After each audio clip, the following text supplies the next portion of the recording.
thank you all for being here. Just over a week ago, the General Assembly and the Governor passed a stopgap budget that delivered critical funding for various sectors of our state. This stopgap will allow elementary and secondary schools to open on time.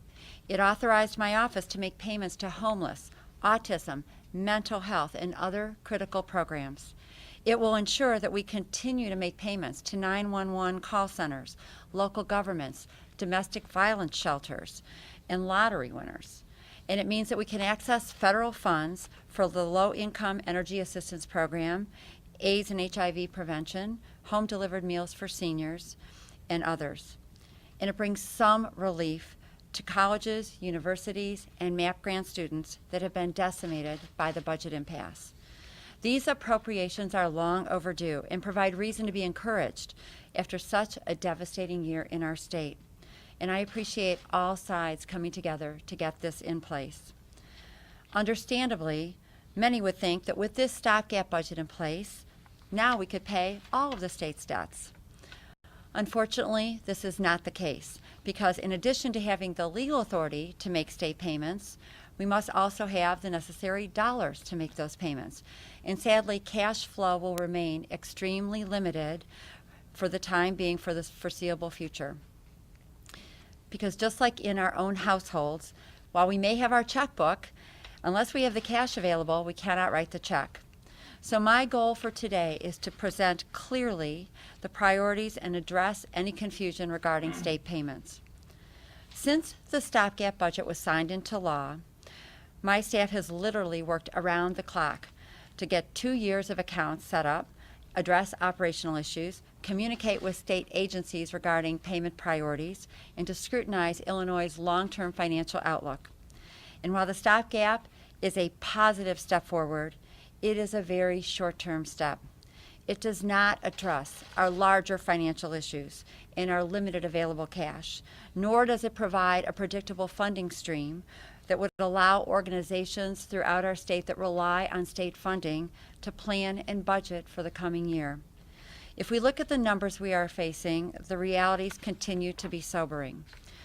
When new spending authorization for the state is accounting for, we are on track to spend $2.5 billion more than we bring in over the next 6 months. We expect to end the calendar year in December with approximately $10 billion in unpaid bills, which is about $3 billion more than we had last year at the same time. And moving forward, we expect state payment delays to increase to about 6 months or longer. These severe cash shortages mean that my office will continue to perform triage every day to help those most in need and to ensure that we deliver and protect our most critical services in the state. So let me now talk about what our priorities will be. First and foremost, I will always prioritize our debt service payments and ensure that we never default on Illinois' bonds. Elementary and secondary education will receive their expected general state aid payments to ensure the schools open on time and that classes can continue throughout the year. We will continue to abide by ongoing court orders and consent decrees and process payments for human services, payroll, and Medicaid. As a general rule, payments will be made on a first-in, first-out basis, subject to the growing payment delays that I just discussed. However, in that line, priority will be given to those organizations that received no payments during the entire year. This includes nonprofits that were not covered under last year's court orders or consent decrees, but continued to deliver services in the absence of a budget. These programs include programs for the autistic, people with disabilities, the homeless, drug and alcohol addiction programs, rape crisis centers, and others. Secondly, businesses that provided goods and services to the state in good faith for over a year, carried the cost of those services on their backs waiting for a budget. Those payments include our state prison vendors, those ensuring that veteran services continue, IT companies, landlords for state buildings and facilities, and local utility providers. Further, we will work closely with our colleges and universities and MAP grant students to provide what is needed to sustain them. Now, Illinois spent $1.3 billion less last year on higher education than we did the previous year. And this really caused devastating layoffs and program cuts, nearly closing a handful of colleges and universities altogether. MAP grant students were funded for the fall semester only, or only half of what they were promised. The stopgap budget that is now in place provides $1 billion in additional education funding for higher education. It's enough to cover MAP grants for the last spring, but not enough to give students assurance for the year ahead. It's enough to keep our institutions open, but far less than what is required to allow them to avoid further cuts in faculty, class, and programming. So as a result, our office will continue to work closely with our colleges and universities, making payments to Chicago State, Northeastern, Eastern and Western Illinois universities, and others, and do everything we can in our power to provide relief. In addition, we will ensure that MAP grants are swiftly paid to cover the costs from the previous year. Finally, I would like to address what I think is probably on many of your minds, and that is pay for elected leaders. As you will remember, in April, I directed my staff to treat all compensation for elected leaders like every other state payment. That means paychecks for all constitutional officers, including my own paycheck, and the 177 members of the General Assembly were put in line for payment along with the rest of the vouchers for human services, small businesses, hospitals, schools, and all others in the state waiting for payment. Now that we have a stopgap budget in place, many have asked if that policy is still in place. And my answer is yes. We expect to have, as I mentioned, $10 billion in unpaid bills at the end of this fiscal year, and delays of 6 months or more for vendors to be paid. How can I, in good conscience, tell our hospitals, our schools, our small businesses, or nonprofits and others to get in line and wait, and then we, the elected leaders of the state, walk to the front of the line? It really, for me, remains a matter of fundamental fairness. We are all in this together, and we should all be waiting in line together. And I think rather than argue over when we are all paid, we should focus on doing our jobs, passing a balanced budget, and living within our means so everyone can be paid on time. Instead of exchanging useless press releases that point blame, we should be working together on long-term solutions that will reduce our debt and bring financial strength back to our state. No one can deny that we have serious financial problems in our state. It is long past time that we all accept responsibility for the decisions of the past and work hard and diligently on the road to recovery. And that includes, first and foremost, the passage of a comprehensive, balanced budget, something which, frankly, we have not seen in nearly 2 decades in our state. Now, I'm an optimist, and I believe that all of this is possible. And I have to say I'm encouraged by the agreement, the stopgap budget that was reached just recently. It will get us through the next 6 months, and I believe we can build on that to deliver a budget that will put us back on track, allow us to live within our means, and keep our promises moving forward. And I will continue to do everything I can as the comptroller to bring parties together and to help lead long-term solutions. And my office will continue to provide whatever resources and information are necessary to help us deliver a balanced budget. So thank you very much, and now I'm happy to answer any questions. Here, yesterday in court, there's about 100 social service providers that are suing the state. They said that they have not been paid, and that when I talked to your office yesterday, they said those vouchers haven't been received. Can you give us a sense of how many social service agencies are being paid or processed in relation to the stopgap? The agencies that brought suit are part of the group that were not covered under last year's court orders and consent decrees and have been waiting all year to get paid. We are working aggressively with the agencies to get those vouchers from them. We will turn those payments around in a day as soon as we receive those vouchers. And that's really, we have been paying really all the other organizations around the state to the extent that we had cash available. And I have worked very hard throughout the last year meeting with social service groups all over the state, whether or not we could pay them, so that they have a pipeline into our office. While we can't pay everyone everything, we have worked hard to get everyone something to help them keep their doors open. So haven't you been paid?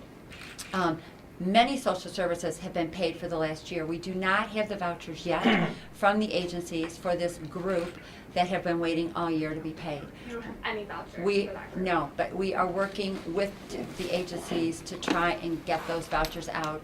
We are taking action with the agencies. So as soon as we get them in our office, we will turn them around instantaneously. Aren't they at the department level? So aren't they sitting at the departments? The departments have to send them to you? The vouchers need to come from the agencies into our office before we can process it. There are 2 years worth of payments really to be made, last year's payments and then the beginning of this year. Everyone is working very hard. We have to have the vouchers from last year. None of those waiting in line were vouchered at all. Now all those vouchers are on a hurry-up basis.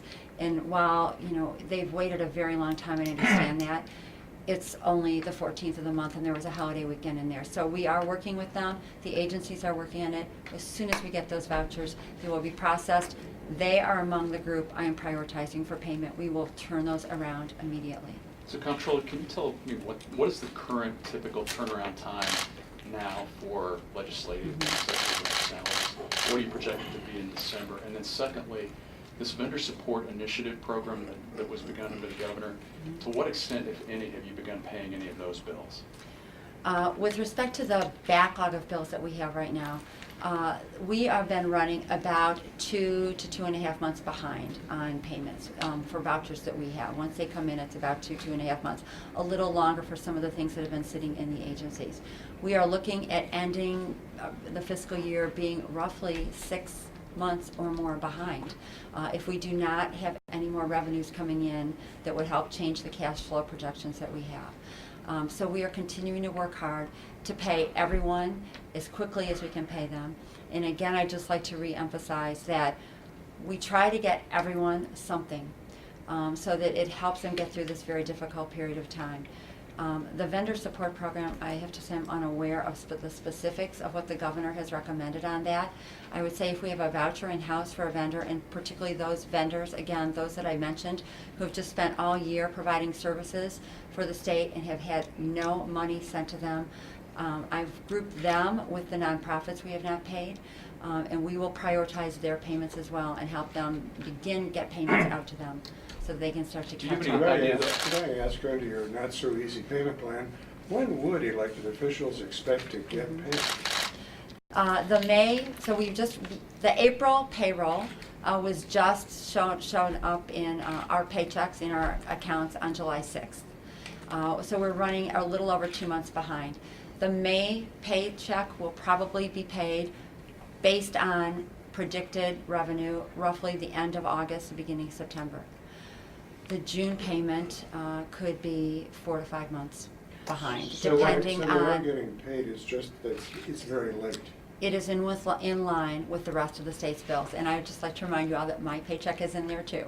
So I understand they were it was deposited in accounts to be able to be drawn on July 6th, April 30th. You just said that the backlog is currently, or the delay is currently 2.5 months, and that by the end of the year, it could be as much as 6 months without new revenues. Yes. Are you saying that new revenues are needed now? I've been saying all year that we need a balanced budget so that we have something that what we promised to spend, we can actually pay for.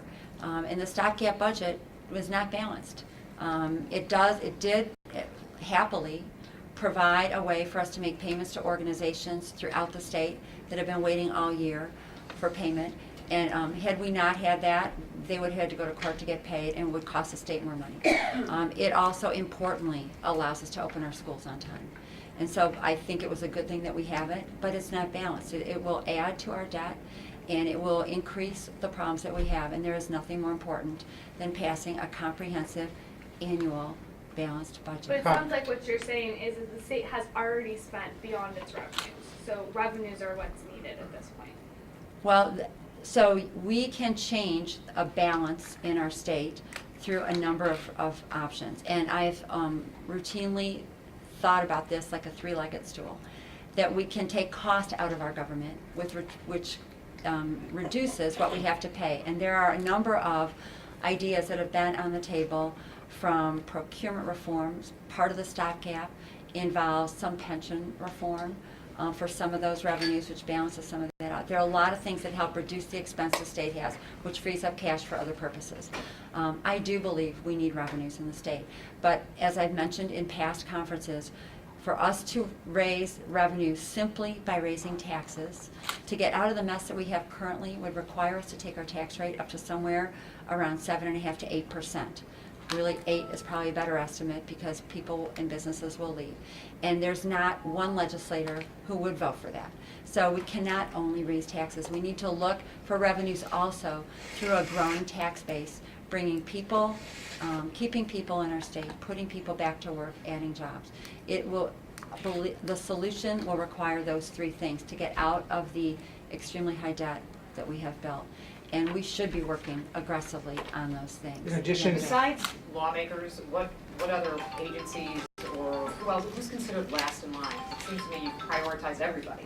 So- Well, I've not prioritized everything. I've really prioritized the social services. I've prioritized what I'm obligated to pay under law, our debt payments, and the social services where we have specific pay dates under consent decrees.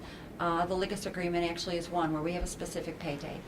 We have to make Medicaid payments within a certain window of time in order to have federal reimbursements back. And so those are the things that get prioritized. I am pulling up the people who really, for all intents and purposes, have been waiting for a year to the front of the line to help get them caught up, because they have had zero in a year. And then we will just continue to work down the line as we hear from social service organizations, those who serve are most in need, about desperate circumstances where they are going to have to shutter a program or lay more people off. We usually work with them to help get them a little money so they can keep their program going. But everyone else waits in line, and it's important that we all more or less do wait in line, that we pay people on a first in and first out basis, because the state pays 1% a month interest on bills that are in the state more than 90 days. So the longer bills sit in-house, the bigger that bill gets. It costs us a lot of money. So I really try very hard to pay them as they come in, to not play favorites, to help organizations that really need help, to follow the law, and to, in this case, prioritize people who've really been waiting for over a year. Will there be any disruption in timely bond or pension payments? No, I will prioritize those first above everything. I should say, on bonds, I prioritize those first. On pension payments, last year, we did have to delay one pension payment in November. We made that up in April. We are fully paid for the entire fiscal 2016 year as required by the law. I may need to do that again if we get into an extremely low cash period in the fall, as is typically, we see very low revenues in November. in addition to the pension reform, which you just said you would support, would you also support workman's comp reform? Would you also support a property tax freeze, and giving, in conjunction with that, municipalities an option to limit collective bargaining or certain collective bargaining issues with public sector unions? I'm speaking generally about the things that we have to do and not about specific policies. I will say I do believe there's common ground in a number of those things. And I don't think that we are going to get, everything that you just mentioned will probably never be on the table. But I do think that we all have to work together to look for ways to reduce costs. And a number of those things actually are a big help to organizations, social services, schools, municipalities all across the state. And so I support us all getting together, linking arms, putting the people in the state of Illinois first, focusing on solutions instead of political agendas, and trying to get a budget in place that we can actually get out of this hole that we are in. You mentioned that the state agencies have the vouchers. So I spoke with the Department of Human Services. They have the bulk of the ones in the Pay Now Illinois lawsuit. And they said that they're working with you on getting those processed. So I don't understand the holdup. When So we just don't have them.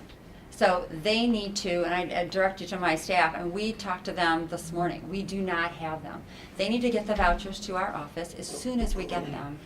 we will turn them around. And I would just remind you that we have been very good at that. We had child care payments that were held up a year ago.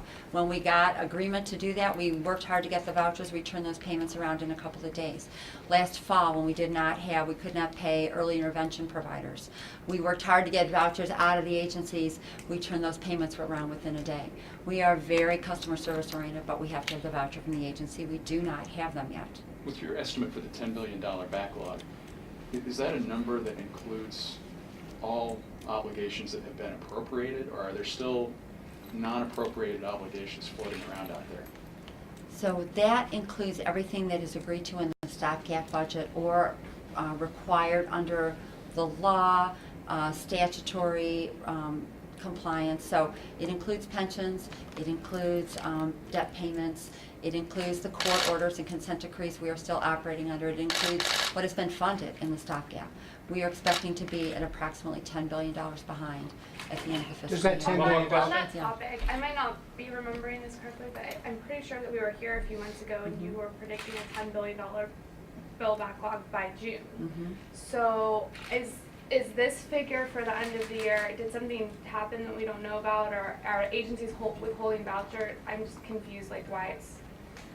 Well, some things ended up getting paid. So we did release in April some money for higher education. That was about $600 million, so some of those things were paid. Importantly, in the stopgap, payments to social services was not, those social services not paid for all of last year, which was in my number going forward at the time, are only being authorized for repayment at approximately 65%. So there is a reduction in what has been offered. And the other piece of that is our universities and higher education are also not authorized at what we were accruing for an Okay. expense along those times. So there's a little bit of difference there because the stopgap doesn't allow us to pay what had been being expended throughout the past year in the absence of a budget. So this estimate is based off of what's already appropriated, continuing appropriation, and it's based off of the 65% funding level, whereas the previous estimate was based off of just accruing these bills at 100% level. Yes, yeah, assuming that we were going to have to pay those at some point. Now what we have authorization for is some percentage of that. And so our new But aren't- estimate takes that down. But aren't those bills still being accrued at 100%? It's just that you only have authorization to pay 65%? You're still going to So- be getting the bills for the whole. So the difficulty for all these organizations that went through the whole year without a budget is that they provided services pending a budget at a certain level. And now that the last hour's budget that was put in place, that stopgap, only authorized 65% of that. So that 35% gap, they are going to have to decide how to deal with. You know, one option is for them to go to the Court of Claims, and then they might have some relief there. Others might just need to write it off and say that was a loss for us, and then the state won't pay that obligation. But right now, whether or not, you know, it's the right thing to do, I only have the legal authority to release the funds that have been appropriated, and it's a lesser percent than what we had accrued for that expense as we discussed it throughout Not the to year. belabor the point, but I'm just confused because my understanding of the backlog concept is that you're adding up all the bills that are coming in that can't be paid. So what the General Assembly has appropriated or given you authority to pay isn't really the point with the bill backlog. It's what has already been spent. So the $10 billion we thought we would have now, more like $12 billion by the end of the fiscal year that I've talked about throughout the year, was a combination of two things. It was a combination of the bill backlog that we had in place on payments that were authorized either under court orders, consent decrees, continuing appropriations, et cetera, and our unfunded part of the government that I thought eventually we were going to have to pay something on, and I was accruing that at 100% of what I thought we would have to pay based on what we were hearing from people. So now the reality is we have the bill backlog that we've had in place, which is just under $8 billion right now, but we have a lesser amount that we have authorization to pay on that unfunded piece, and that actually brings some of that back down. In light of that estimated $12 billion backlog that you just mentioned, do you think the state ought to strive for a surplus rather than a balanced budget? And if so, do you think you could support a tax increase of $4 to $5 billion, spending cuts of $3 billion, and reforms with the details to be worked out by others. But could that kind of package be something that you think is appropriate? Because as a comptroller, you know these numbers. I think absolutely we have to look at some combination. I'm not willing to agree to the exact combination of things you just put out there because I would have to put pencil to paper and actually see where those were coming from. But I do think, planning for a surplus right now, wouldn't that be nice if we had a surplus? I have $8 billion of bills right now in-house that I can't pay. And what we ought to be doing is working to get those paid down as quickly as possible, putting in place a budget that's actually balanced, becoming responsible and looking longer at how we are going to create enough extra money that we can actually work down and pay down our debt. So before we talk about a surplus, we actually need to get ourselves out of the very deep debt that we have already built in our state. Thank you. Thank you very much. Thank you.